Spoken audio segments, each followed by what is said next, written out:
ক্ষমতাসীন আছি, ক্ষমতায় যখন আমরা 5 বছর পরে আসবো, ক্ষমতা যখন না থাকাকালীন যারা নির্যাতন করত, জুলুম করত, তাদেরকে ক্ষমতায় আসার সঙ্গে সঙ্গে তাদেরকে বড় বড় মামলা দিয়ে তাদেরকে নিষ্পেষণ করে দেয়, তাদেরকে মামলা দিয়ে জুলুম নির্যাতন করে দেয়।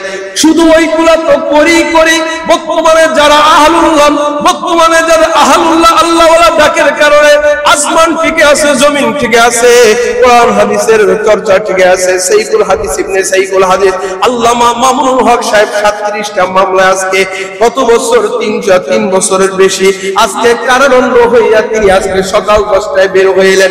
বলেন তো একজন আলেম যদি এত বছর পর্যন্ত জেলখানায় থাকে, আরো কত কত সাকাওয়াতেন রাজি ছিল।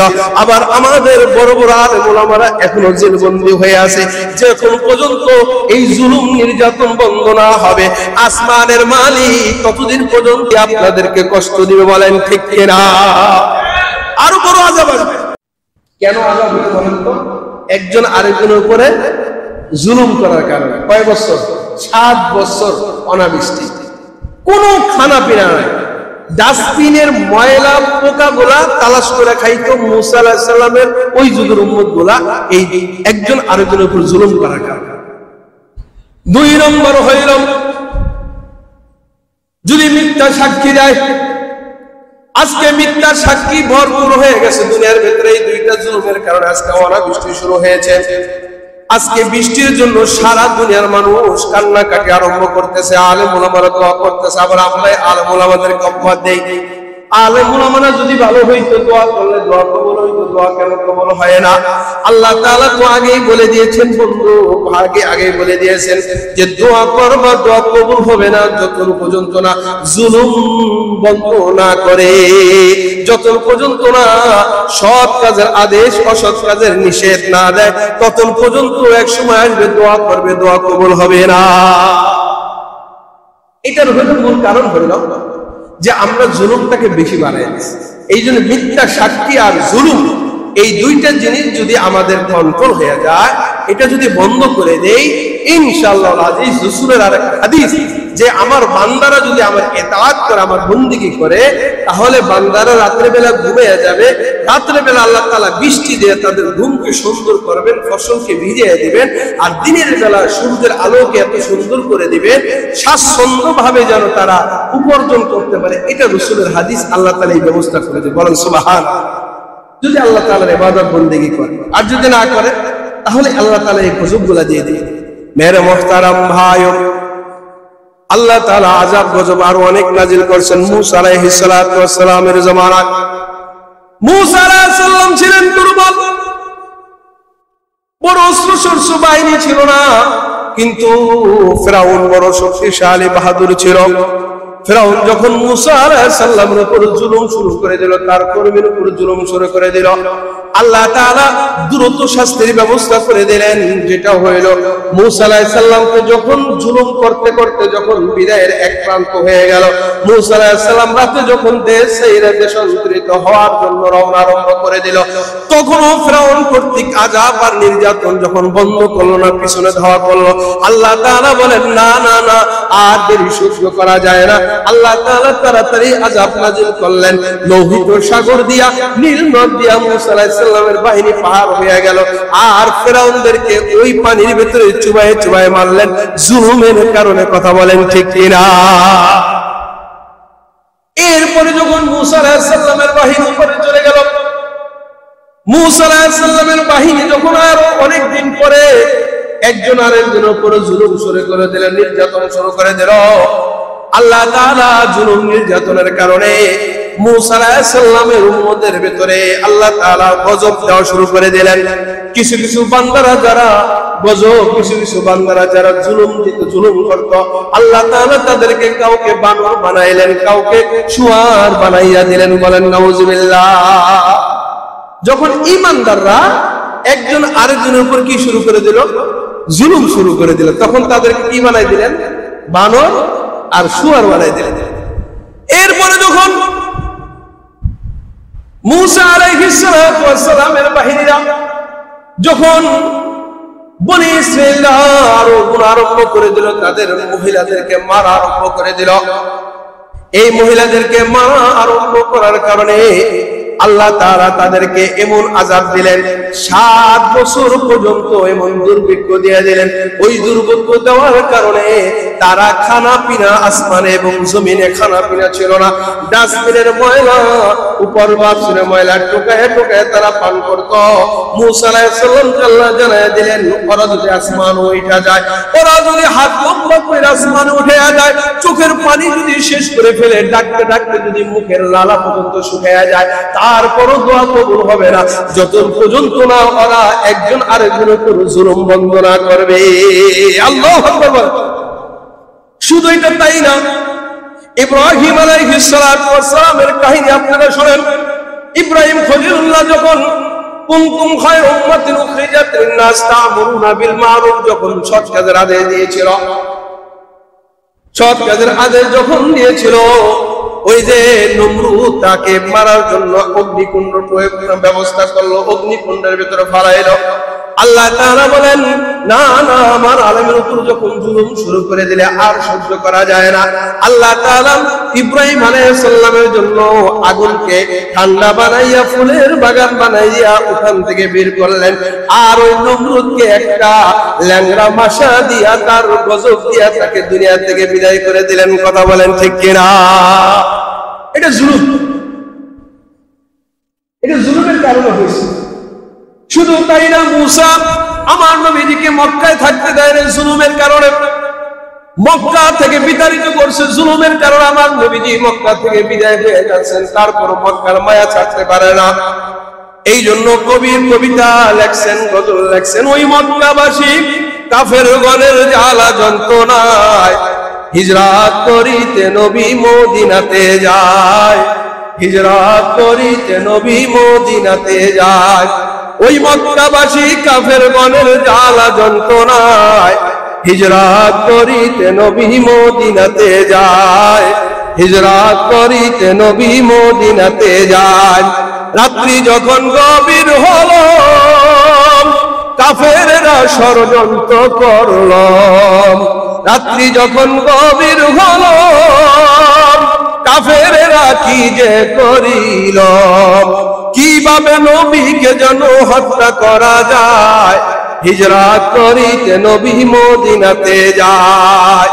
এই মক্কাবাসী যখন আমার নবীকে নির্যাতন করলো, জুলুম করলো, নবীজি মক্কায় থাকতে পারেন না।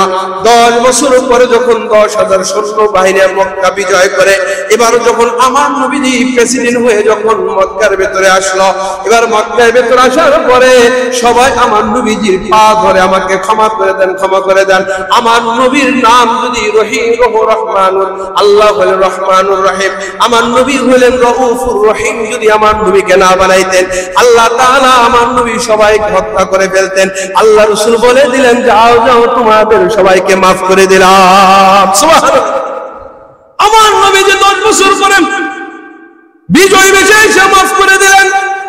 আজকে আমার আমরা যারা ক্ষমতাসীন আছি, ক্ষমতায় যখন আমরা 5 বছর পরে আসবো, ক্ষমতা যখন না থাকাকালীন যারা নির্যাতন করতো, জুলুম করতো, তাদেরকে ক্ষমতা আসার সঙ্গে সঙ্গে তাদেরকে বড় বড় মামলা দিয়ে তাদেরকে নিষ্পেষণ করে দেয়, তাদেরকে মামলা দিয়ে জুলুম নির্যাতন করে দেয়। শুধু ওইগুলা তো করি বর্তমানে যারা আহলুল্লাহ, বর্তমানে যারা আহলুল্লাহ আল্লাহওয়ালা ডাকের কারণে আসমান ঠিক আছে, জমিন ঠিক আছে, কোরআন হাদিসের চর্চা ঠিক আছে, সাইকুল হাদিস ইবনে সাইকুল হাদিস আল্লামা মামুনুল হক সাহেব 37টা মামলা আজকে কত বছর, 3 বছরের বেশি আজকে কারাদণ্ড হইয়া তিনি আজকে সকাল 10টায় বের হইলেন। বলেন তো একজন আলেম যদি এত বছর পর্যন্ত জেলখানায় থাকে, আরো কত কত সাকাওয়াতেন রাজি ছিল। আবার আমাদের বড় বড় আলেম ওলামারা এখনো জেলবন্দি হয়ে আছে। যখন পর্যন্ত এই জুলুম নির্যাতন বন্ধ না হবে, আসমানের মালিক ততদিন পর্যন্ত আপনাদেরকে কষ্ট দিবে। বলেন ঠিক কিনা?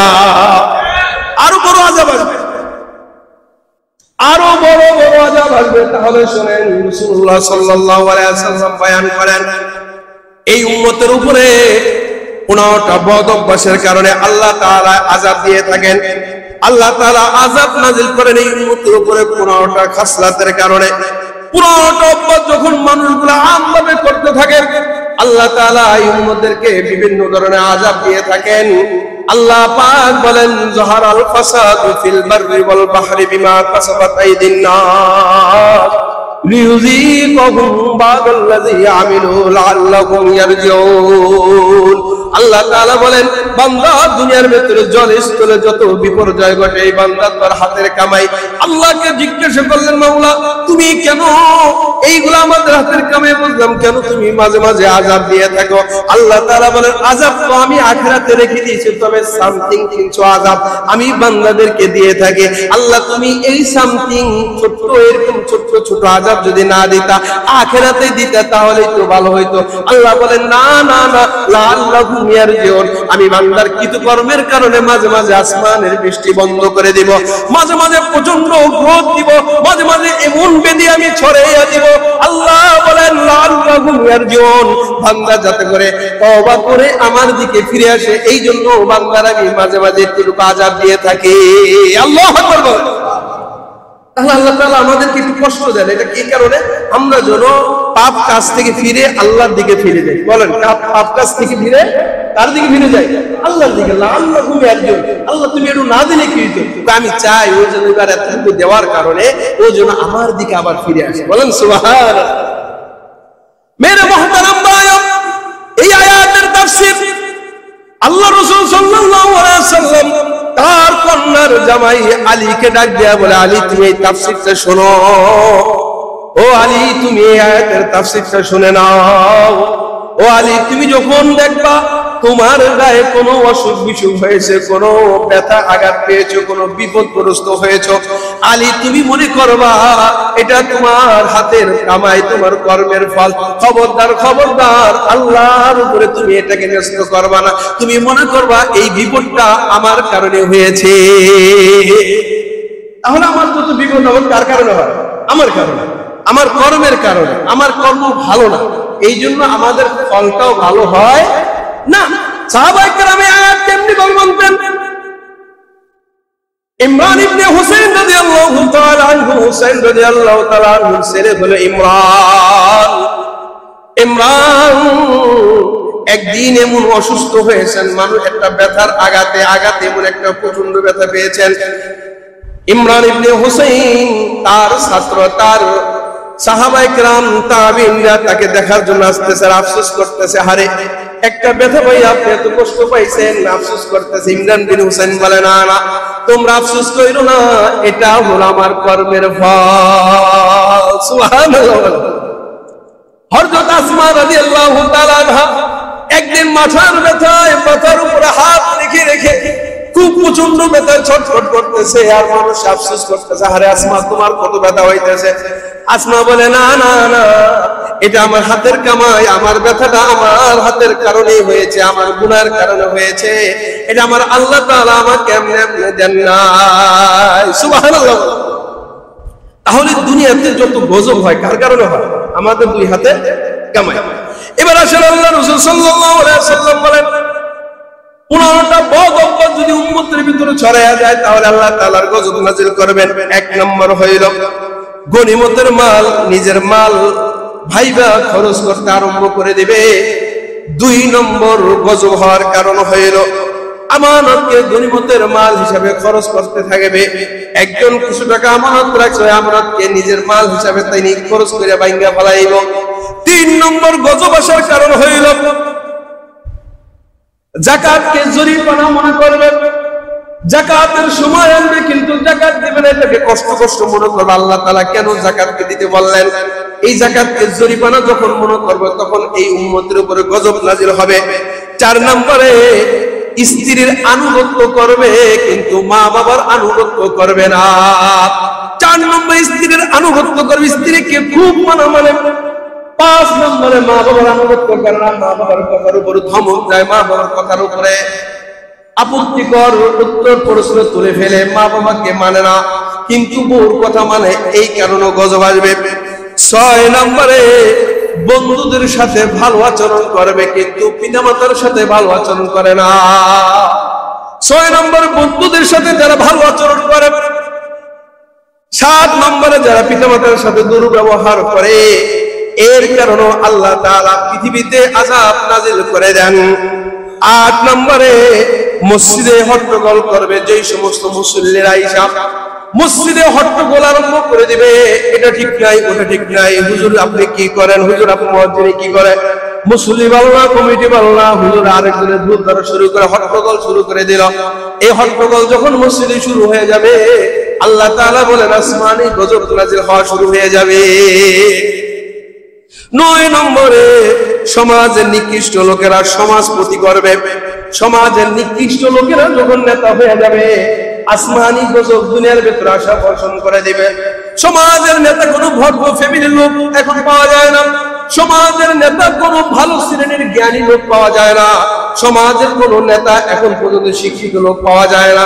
সমাজের নেতা যত পাওয়া যায় উশৃঙ্খল, বিশৃঙ্খল, যত ধরনের বাটপারি সিটারি করতে পারে, জুলুম করতে পারে, যত নেতা ভেতা, যত নিম্ন শ্রেণীর ফ্যামিলির মেয়ে ছোট লোক, এরা আইসা সমাজের নেতাগিরি করতেছে। কথা বলেন ঠিক কিনা? ভালো লোক যদি আজকে থাকতো, কোনদিন বাজারে অশান্তি হইতো না, কোনদিন গ্রামের ভিতরে অশান্তি হইতো না। এক বিচার নিয়ে 2 ঘন্টা সময় কাটানোর প্রয়োজন হয় না। এক বিচার নিয়ে 14টা রফা দফা হয় না। এক বিচার নিয়ে থানা পর্যন্ত যাওয়া লাগে না। এক বিচার নিয়ে মাদারীপুর জেলা পর্যন্ত যাওয়া লাগে না। এক বিচার নিয়ে হাইকোর্ট পর্যন্ত দৌড়া লাগে না। আরে তোমার সাধারণ বিচার সমাজের নেতারাই করে ফেলবে, কিন্তু ও করবে না। তোমাকে হাস্ত করবে, কারণ করবে কেন? আর ওই বুদ্ধি জ্ঞান নাই। কথা বল ঠিক কিনা? ভালো মানুষ নেতা নাই, যত বকাটে মানুষ নেতা হয়ে গেছে। এই জন্য সমাজের আমাদের এই গজবের অবস্থা। এই জন্য সামনে থেকে ভালো লোকের নির্বাচন করবে। যদিও মুখের ভাষা কর্কশ, কিন্তু ভালো সঠিক বিচার করে মানুষ ভালো। ওমর রাদিয়াল্লাহু তাআলা আনহুর মুখের ভাষা কোনোদিন আবু বকরের মতো মিষ্টি ছিল না, কিন্তু সবসময় ন্যায়ের উপরে ছিল। এই জন্য ওমরের কোনো বন্ধু ছিল না। আবু বকরের বন্ধুর অভাব নাই, কিন্তু ওমর পেয়ে গেছেন। নবীর পরে নবী হইলেও ওমর পাইতো। খেলাফতের দায়িত্ব যদি আল্লাহ তাআলা কাউকে দিতেন, নবুয়তের দায়িত্ব যদি কাউকে দিতেন, আল্লাহ তাআলা ওমরকে দিতেন। কারণ ওমর হইল সঠিক ন্যায় বিচারণ করেনওয়ালা। প্রেম প্রীতি মিষ্টি ভাষা তার মুখের ভিতরে নাই। যেটা ন্যায্য ওইটা ওমর রাদিয়াল্লাহু তাআলা আনহু করেন। এই জন্য আল্লাহ তাআলা বলেন, নবী আপনি বলে দেন নবীর পরে নবী হওয়ার যোগ্যতা ওমরের ভিতরে আছে। সুবহানাল্লাহ। আজকে দেখি মিষ্টি ভাষা কে কইতে পারে, নরম ভাষা কি কইতে পারে? নরম ভাষা দিয়ে তলে তলে গরম করে। আছে কি আছে না? কথা বলেন, আছে কি আছে না? এদের চাইতে যারা কর্কশ ভাষা, যারা ন্যায় বিচার করে, তাদেরকে আপনি নেতা বানান, ইনশাআল্লাহ ভালো হবে। কথা বলেন ঠিক কিনা? এবার আসেন 11 নম্বর হইল প্রকাশ্যে মদ পান করা। প্রকাশ্যে যখন মদ পান শুরু হয়ে যাবে, আল্লাহর আযাব গজব দুনিয়াতে নাযিল আরম্ভ হয়ে যাবে। 12 নম্বর হইল পুরুষ রেশমের কাপড় পরবে। যেই পুরুষের জন্য রেশমের কাপড় ব্যবহার করা হারাম, যে সমস্ত পুরুষরা রেশমের কাপড় পরবে, আল্লাহ তাআলা বলেন আল্লাহর আযাব আসতে আর দেরি হবে না। 13 নম্বর হইল অনুষ্ঠানে গায়িকাদের নায়িকাদের নিয়ে আনা নাচা। অনুষ্ঠানে গায়িকার আয়োজন করা। অনুষ্ঠানে একটা বিয়ের আয়োজন করলে, সুন্নতি একটা আয়োজন করলে, ভালো একটা জিনিসের আয়োজন করলে, আপনি গায়িকার আয়োজন করেন, নাচওয়ালাদেরকে ভাড়া করে আনেন, ঢোল ডাগর ভাড়া করে আনেন, বড় বড় কি গানের জন্য বিচারি গানের লোকদেরকে ভাড়া করে আনেন, বড় বড় আরো শরীয়ত মারফতের গানওয়ালাদেরকে ভাড়া করে আনেন। কয় অনুষ্ঠানে গায়িকাদের ভাড়া করে আনা, এটা আল্লাহ তাআলার গজব আসার আলামত। যত বেশি হবে আল্লাহ তাআলা আযাব তত বেশি আসে। 13-14 নম্বরে ব্যাপকভাবে বাদ্যযন্ত্র ব্যবহৃত হবে। যদি সমাজের ভেতরে ব্যাপকভাবে বাদ্যযন্ত্র ব্যবহৃত হয়, আগে ছিল গ্রামের ভেতরে 2 জন, এখন পরবর্তী বছর 4 জন এবার বাদ্যযন্ত্রের ব্যবস্থা করে। আবার কিছুদিন বছর পরে দেখা যায় আরো 10 জন দাঁড়িয়ে গেছে। রাস্তাঘাটের ভেতরে যত বাদ্যযন্ত্রের ব্যবস্থা হবে। এই জন্য সমাজের নেতা যদি ভালো থাকতো, তাহলে শেখপুরের বাজারে না কোনো বাজারের ভেতরে বাদ্যযন্ত্র দিয়া নায়িকাদেরকে নাচাইয়া ওই দাঁতের মাজনার রয়ে মালি বিক্রি করতে পারতো না। কথা বলেন ঠিক কিনা? যদি ভালো থাকতো, এই বাদ্যযন্ত্র দিয়ে তুমি নাচাইয়া বলন বিক্রি করবে, এটা এই বাজার হবে না। কিন্তু আজকে নাই।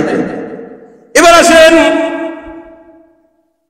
14 নম্বরে 15 নম্বরে পূর্ববর্তীদের সমালোচনা করবে। অর্থাৎ আমরা কিছু লোক আছে সাহাবীদের সমালোচনা করে, দোষ চর্চা করে, আসি গেছে মুআবিয়া ভালো না, আবু বকর ভালো না, ওমর ভালো না, ওসমান ভালো না, আলী রাদিয়াল্লাহু তাআলা আনহু ভালো কয়, আবু বকর খারাপ কয়, ওমর রাদিয়াল্লাহু তাআলা আনহু খারাপ কয়, ওসমান রাদিয়াল্লাহু তাআলা আনহু খারাপ কয়। একদল আছে বিড়ি খায় আর মোজগুলা বড় বড় রাখে, মাথার চুলগুলা জট জট রাখে, ন্যামকা হইয়া থাকে, মাঝে মাঝে শালু করে, আবার কেউ তো দড়ি বাবা, কেউ তো মোজ বাবা, কেউ তো লাড়ি বাবা। এরা আবু বকরে পছন্দ করে না, ওমরে করে না, ওসমানে করে না, এরা আলীরে পছন্দ করে। আছে কি আছে না? আরে এত পছন্দের মানুষ, হ্যাঁ তিনি পছন্দের মানুষ।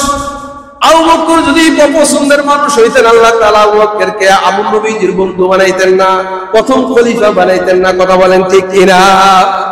ওসমান রাদিয়াল্লাহু তাআলা আনহু, ওমর রাদিয়াল্লাহু তাআলা আনহু যদি এত খারাপ হতেন, তাহলে নবীজি বলতেন না আমার পরে যদি কেউ নবী হইতো তাহলে সেটা হইতো ওমর। আলীর ব্যাপারে তো এই কথা আসে নাই। কথা বলেন ঠিক কিনা?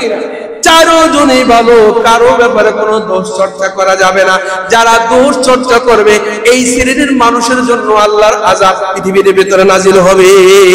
আসি কি আছে? কিছু সাধু বসলে দেখবেন বলে কিছু দোষ চর্চা করবে, মুআবিয়া রাদিয়াল্লাহু তাআলা 4-5টা গালি দিব, এরপর আবু বকরে দেব, ওসমানরে দেব, আলী রাদিয়াল্লাহু তাআলা দেব, কিনি গা আবার জিবরাইল গালি দিব। আল্লাহ তাআলা ওহী নিয়ে আসতে কইছিল যে আলীর কাছে, কিন্তু ওহীটা নিয়ে আইছে হইল কার কাছে? মুহাম্মদুর রাসূলুল্লাহর কাছে। এই জন্য মুহাম্মদুর রাসূলুল্লাহ নাকি কেমন জানেন তো এটা হইলে আপনারা জানেন কার কাছে কয়? হ্যাঁ, ওই যে এক সুন্নি গ্রুপ আছে না, যে ওই নিয়ে আহার কথা ছিল আলীর কাছে, আইয়া দিয়েছে নবীর কাছে না, এরকম আছে না, এই জন্য নবীরে গালি। হ্যাঁ আছে এরকম কিছু সমাজের লোক আছে, এদের কেন ভালোবাসে? এদেরকে চিনতে পারে, এদেরকে বুঝানো, এদেরকে ভালো মতন বুঝানো। সাধক হইতে চান, শরীয়ত না মাইনা সাধক হওয়া যায়? শরীয়ত যত মানবেন আপনি তত বড় সাধক হয়ে যাবেন। শরীয়ত ওভারটেক করে কেউ কোনোদিন মারাফতের মহা পাইবো? আচ্ছা দুধ ছাড়া ও কোনোদিন ঘি তৈরি করতে পারবো? মাখন তৈরি করতে পারবো? যদি করে তাহলে এটা হবে অন্য কেমিক্যাল দিয়ে তৈরি করে। কথা বলেন ঠিক কিনা?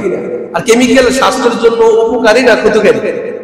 এই যে যারা শরীয়ত ছাড়া মারফত তালাশ করতেছে, মারফতের ভিতরে আল্লাহ তাআলার পাইতেছে, এরা আসলে আল্লাহ তাআলার পায় না, শয়তানের কিছু মজা পায়, শয়তানের কিছু মজা হয়। এগুলো করলে একটু মনটা একটু খুশি হয়, নফসানিয়াতটা পূরণ হয়। কিছু কিছু বহুত জায়গা আছে নফসানিয়াত যেটা চায় সেটা তুমি করবা, নফসের কোনোদিন কষ্ট দিবা না। তাহলে কোন জায়গায় কষ্ট দিবা? তুমি বিবাহ করবা না, বিবাহ না কইরা এর উপরে দমন কইরা তুমি এই বিবাহটাকে অন্য কাজে ব্যয় করবে, অন্য কাজে ব্যয় করতে পারবে। রাসূল সাল্লাল্লাহু আলাইহি সাল্লাম কি বুঝেন নাই? হ্যাঁ, রাসূল সাল্লাল্লাহু আলাইহি সাল্লাম কি না বুঝে কি আমাদেরকে বিবাহ করার জন্য বলছেন? আল্লাহ তাআলা হেফাজত করে বলে, সকল বলে আমিন। এবার আসেন আর একটা হলো হযরত নবী করিম সাল্লাল্লাহু আলাইহি সাল্লাম মুহাজির সাহাবীদেরকে 5টি নসিহত করলেন, তোমরা এই 5টা বদ অভ্যাসের ভিতরে যাবে না, যদি যাও তাহলে আল্লাহ তাআলার আযাবের ভিতরে তোমরা পাকড়াও হবে। 1 নম্বর হইল, যে জাতি প্রকাশ্যে অশ্লীল কর্মকাণ্ডে লিপ্ত হবে তাহলে তাদের ভিতরে বড় বড় প্লেগ মহামারী রোগ দেখা দিবে। মুহাজিরদেরকে আল্লাহ রাসূল নসিহত করে গেলেন যে তোমরা প্রকাশ্যে কোনো কর্মকাণ্ডে গুনাহের ভিতরে লিপ্ত হবে না, যদি হও তাহলে তোমাদের ভিতরে মহামারী প্লেগ বড় বড় রোগ দেখা দেবে, যেগুলো আগে আসে।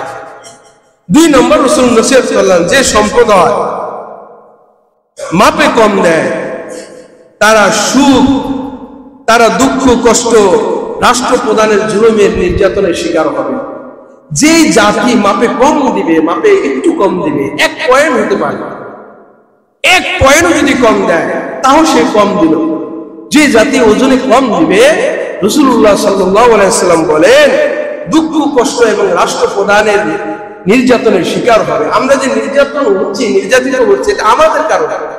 আমরা যদি মাপের সুখ ঠিক মতো নিতাম, আমাদের সরকার আমাদের উপর নির্যাতন করতেন না, আমাদের এমপি মন্ত্রীরা করতেন না, কিন্তু বিপদটা তাদের উপর চাপায় দেয় আমাদের কর্মের কারণে তারা।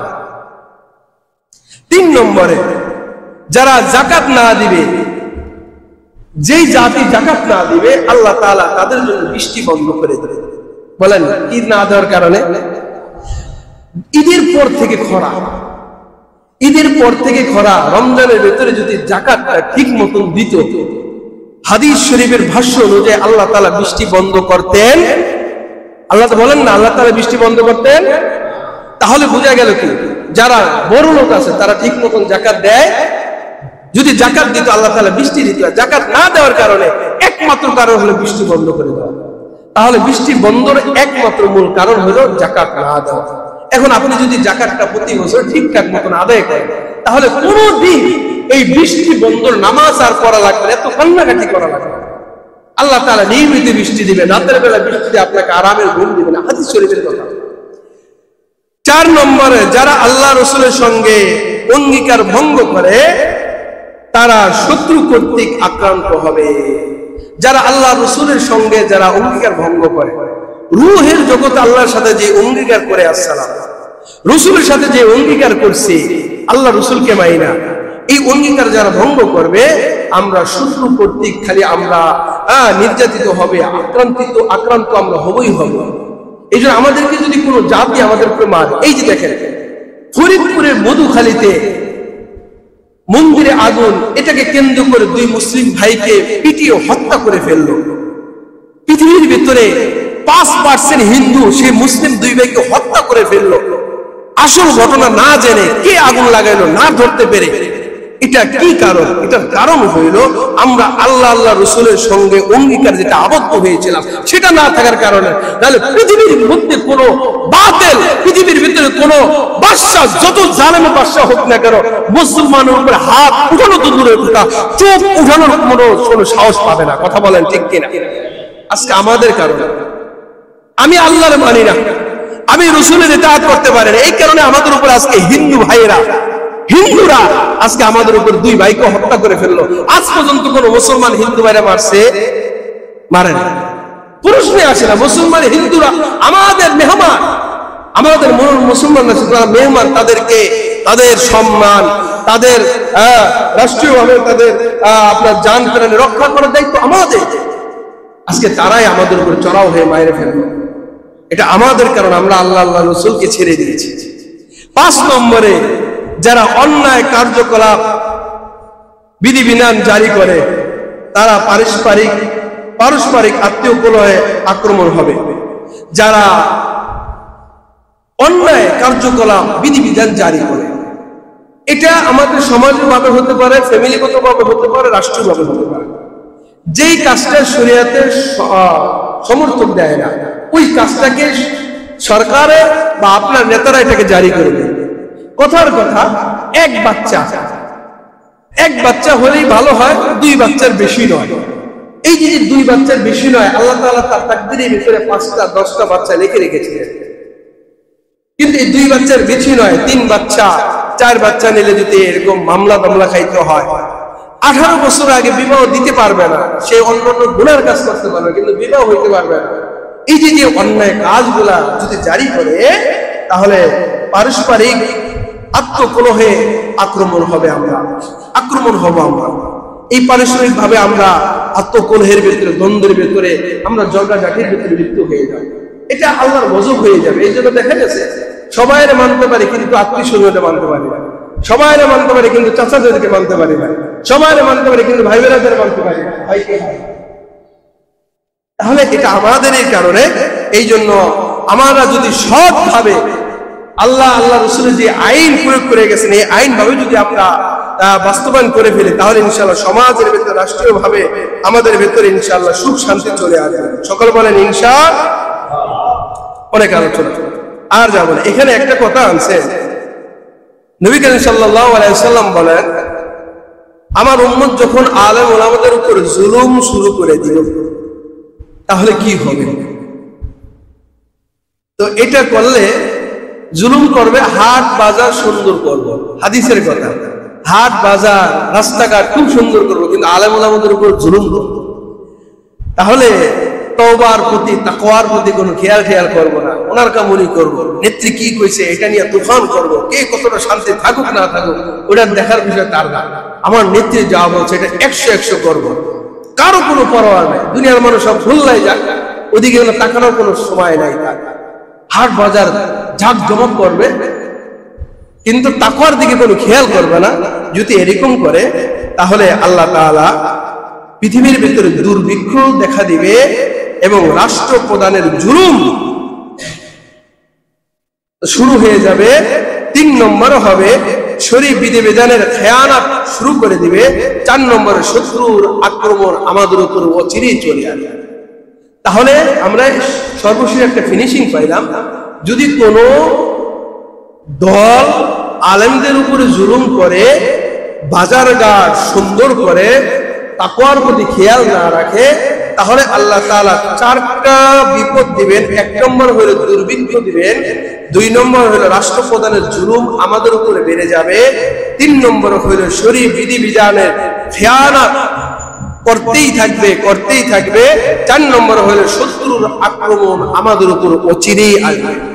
এই জন্য বাহিরের যে কোনো রাষ্ট্রের আক্রমণ আমাদের উপর আসতে পারে, অথবা নিজের রাষ্ট্রের ভেতর থেকে আরেক গ্রুপ দাঁড়ায় যাইতে পারে আমাদের উপর আক্রমণ করার জন্য। এই জন্য সরকারকে বলবো, প্রশাসনকে বলবো, যারা উচ্চ লেভেলের ক্ষমতাসীন যারা আছে, তারা এই হাদিস অনুযায়ী আলেমদের উপর জুলুম বন্ধ করে।